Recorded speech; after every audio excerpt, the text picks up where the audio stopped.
Jadi 3 tahun saya pernikahan, baru satu rumah, ternyata ibu saya meninggal, terus bapak menyusul, terus apalagi saya anak yang pertama. Oh ya. Mungkin mereka juga sangat menantikan ya. Cuma Tuhan yang berkata lain juga ya. Oh, adiknya akhirnya meninggal juga. Iya. Sekarang kan tinggal satu, saya mertua saya, tinggal ibu. Iya, bapak juga. Oh, bapak mertua juga sudah meninggal dunia. Iya. Oke. IVF yang ketiga ini aja suami saya sempat berpikir jangan-jangan ada sesuatu lagi yang akan terjadi kalau kita Ya ampun. IVF. Kadang-kadang kalau lihat Kia sekarang, kadang-kadang saya nangis ya. Kenapa baru sekarang?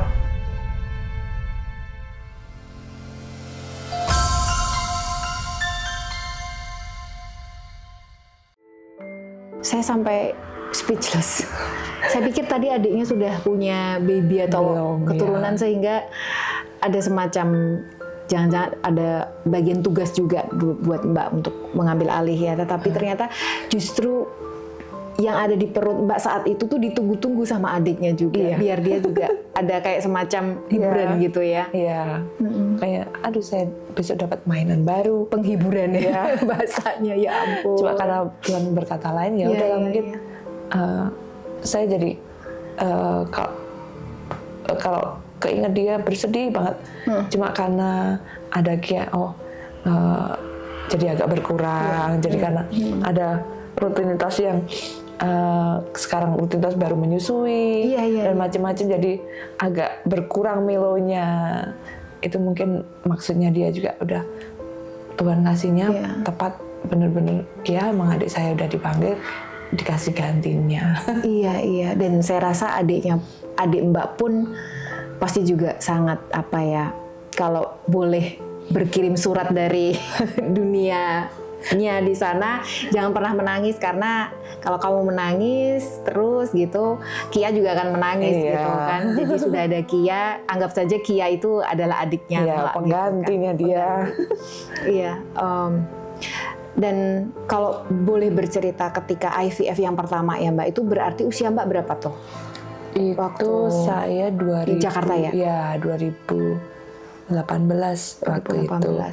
Itu juga ada kendala sih. Waktu itu saya IVF pertama, suami saya kan ada riwayat jantung.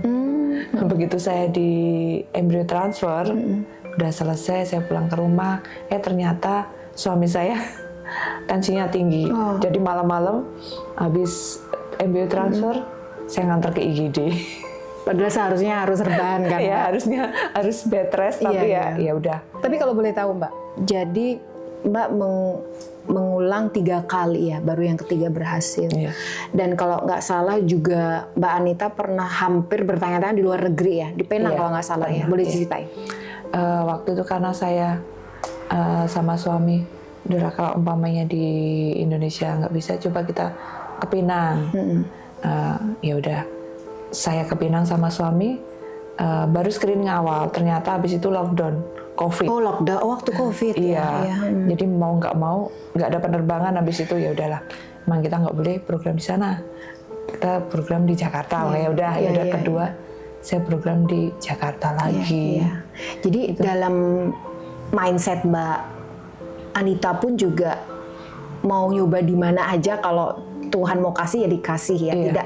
Tidak kemudian di sana di luar negeri mungkin punya peluang lebih bagus daripada di negeri sendiri, nggak juga ya. Nggak ada mindset itu. Nggak ada sih. Kami karena lockdown ya sudah, berarti Tuhan memberi semacam tanda bahwa nggak usah ke sana, udah kamu nyoba di negerimu sendiri gitu, yang mungkin nanti akan juga membuahkan hasil gitu. Iya, mungkin.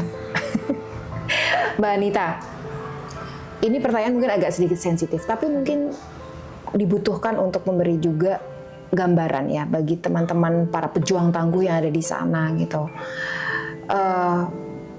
Mengulang sampai 3 kali itu bukan hal yang kecil ya, bukan hal yang murah.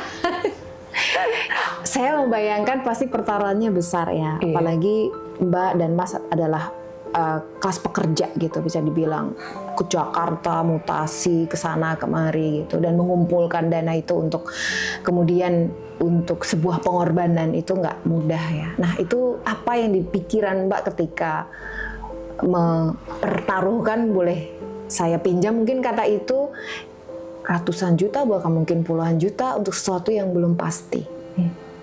Mindset saat itu yang terbentuk tuh apa, Mbak?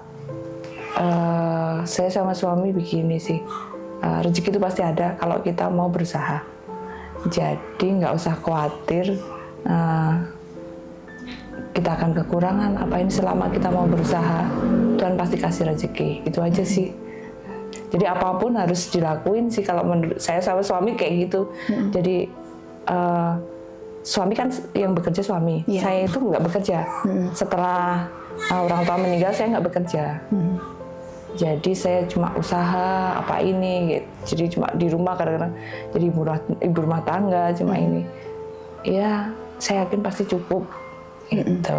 Artinya tetap saja dalam arti pertaruhannya cukup besar karena malah hanya suami yang bekerja, Mbak. Wira swasta lah bisa dibilang begitu ya, usaha bisnis rumahan gitu, yang mungkin pendapatannya juga tidak menentu ya, Mbak. Pernah nggak pada titik enough is enough? Karena kan dari sisi usia tadi juga semakin bertambah, secara medis juga probabilitasnya juga berkurang kan, kemudian juga secara finansial mungkin juga struggling gitu ya, dan berpikir bahwa ya mungkin sudah pernah mencoba 2 kali dan rasa-rasanya memang mungkin belum saatnya Tuhan memberi gitu. Pernah nggak pada titik itu? Pernah banget. Sempet sih suami, apa kita coba adopsi? Adopsi? Iya. Tapi saya nggak yakin. Saya tetap pengen berusaha.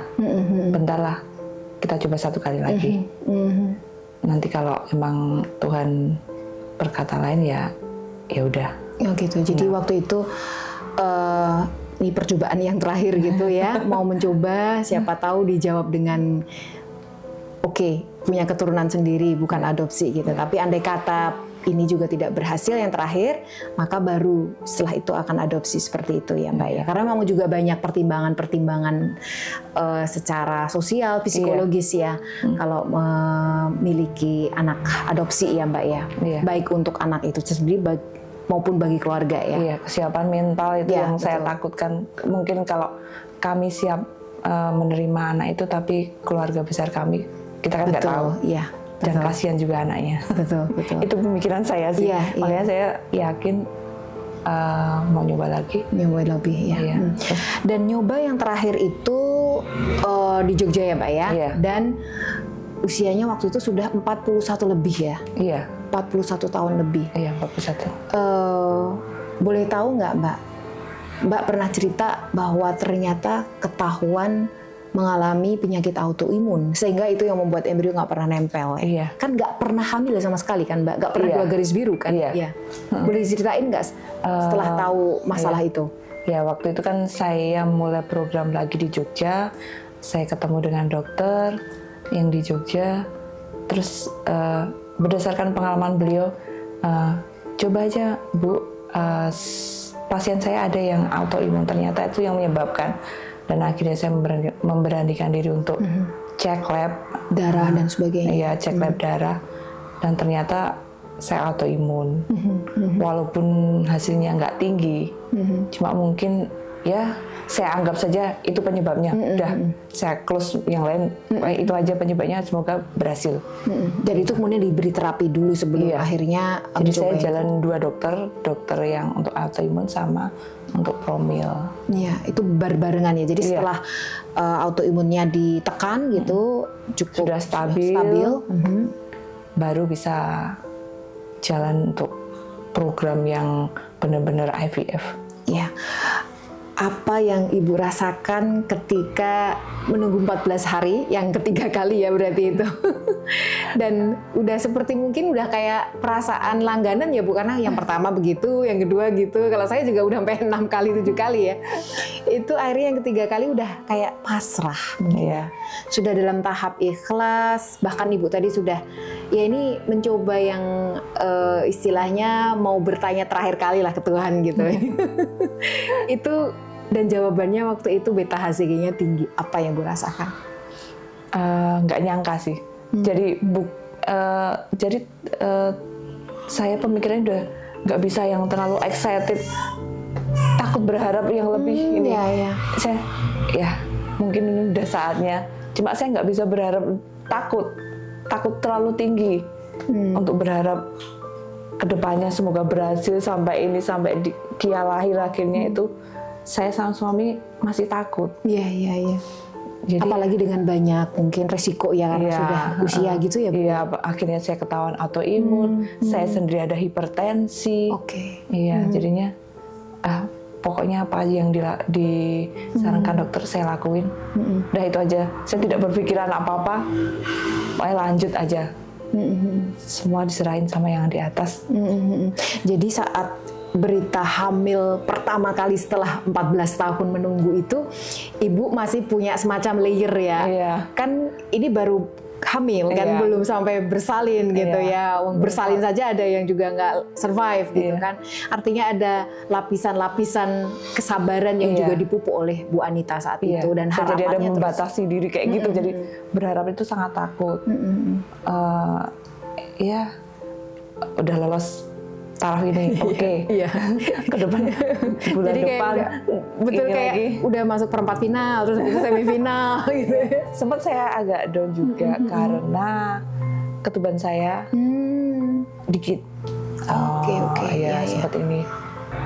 Saya mendengar cerita Bu Anita ini benar-benar merasakan setiap para pejuang tangguh tuh punya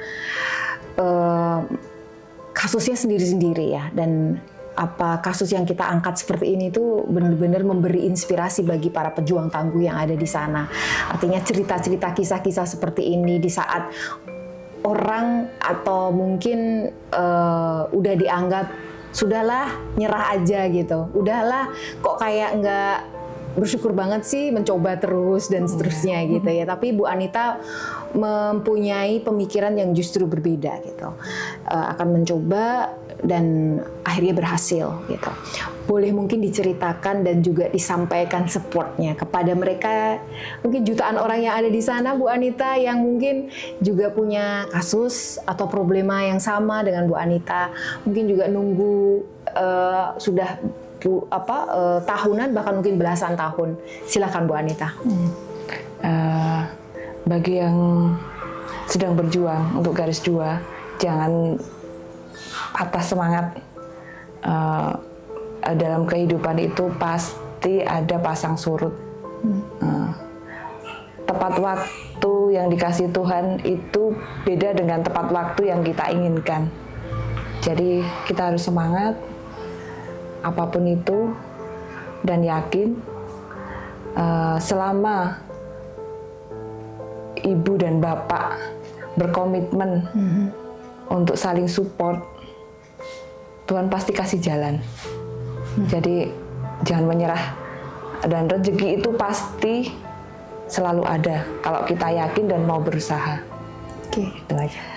Satu kata penutup, andai kata saya yakin bahwa di luar sana, di alam kegaiban yang saya yakini kita semua orang beriman, ayah dan ibu dan juga ayah mertua Bu Anita sedang mendengarkan dan mungkin sedang melihat Kia sekarang. Boleh disampaikan mungkin kepada beliau bertiga, beliau berdua, bahkan adiknya gitu, bahwa Mbak Anita kuat, tegar, dan akan mengarungi kehidupan, sisa kehidupan ini dengan sebaik-baiknya bersama Kia dan keluarga. Silahkan Mbak.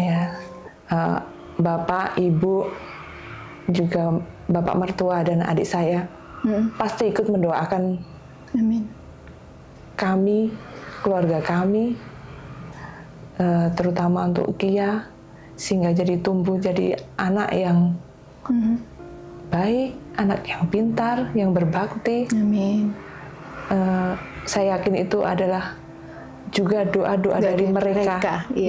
Dari sana untuk Kia, dan itu adalah hadiah yang terindah buat kami. Dan Mbak Anita akan tetap kuat, tegar, solid bersama suami untuk membesarkan Kia hingga akhir hidup nanti. Terima kasih sekali ya Bu Anita yang sudah memberi banyak sekali wejangan-wejangan dan juga banyak sekali motivasi yang tentu saja sangat bernilai bagi para pejuang tangguh yang ada di sana, yang mungkin juga menunggu lama dan tidak patah semangat.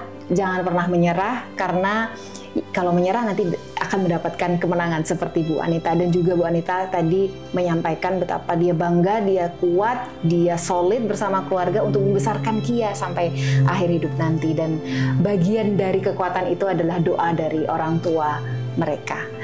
Kiranya itu yang bisa saya sampaikan bersama Bu Anita dalam Hanum Cinta dan Cerita. Kita jumpa lagi di episode berikutnya. Assalamualaikum.